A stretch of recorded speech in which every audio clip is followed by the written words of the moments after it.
আসসালামু আলাইকুম রহমতুল্লাহ। পবিত্র কোরআন আল্লাহ সুবহানাহু ওয়া তাআলা আমাদের জন্য এমনভাবে নাজিল করেছেন, আমাদের চলতে ফিরতে সমস্ত সমস্যার সমাধান কোরআনে আল্লাহ সুবহানাহু ওয়া তাআলা খুব চমৎকারভাবে দিয়েছেন।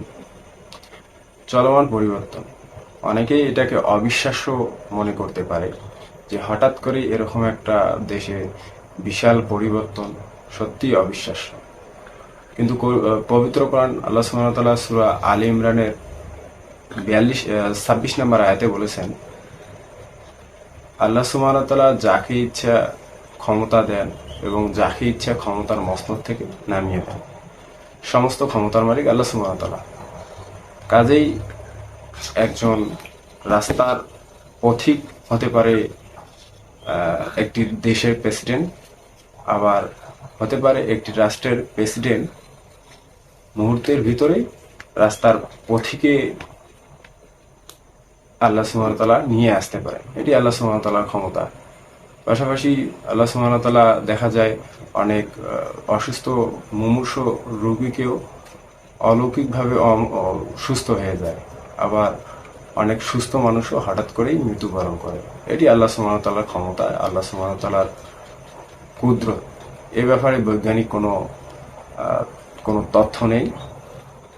আরেকটি বিষয়, জুলুম। জুলুম আল্লাহ সুবহানাহু ওয়া তাআলা সূরা ইব্রাহিমের 42 নম্বর আয়াতে বলেছেন যে আল্লাহ সুবহানাহু ওয়া তাআলা জালেমদের জুলুমের ব্যাপারে অবগত রয়েছেন। আল্লাহ সুবহানাহু ওয়া তাআলা তাদেরকে কিছু সময়ের জন্য ছাড় দিয়েছেন, কিন্তু ছেড়ে দেননি।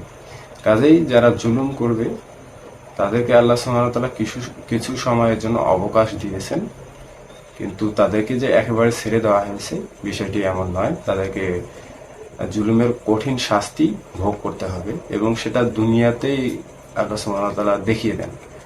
কাজেই আমাদেরকে জুলুম থেকে বিরত থাকতে হবে। জুলুম একটি অত্যন্ত ভয়াবহ অপরাধ, যে অপরাধের শাস্তি আল্লাহ সুবহানাহু ওয়া তাআলা দুনিয়াতেই দিয়ে থাকেন। এজন্য চলমান পরিবর্তন, আল্লাহ সুবহানাহু ওয়া তাআলার ক্ষমতা এবং তিনি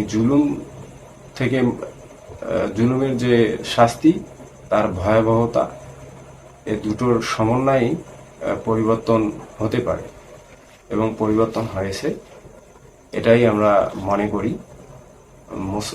ইমানদার মুসলিমদের এ থেকে ইমান শানিত হওয়ার বিশাল একটি ঘটনা রয়েছে। আল্লাহ সুবহানাহু ওয়া তাআলা আমাদেরকে তৌফিক দান করুন। আল্লাহ সুবহানাহু ওয়া তাআলা আমাদেরকে জুলুম এবং অহংকার থেকে হেফাজত করুন।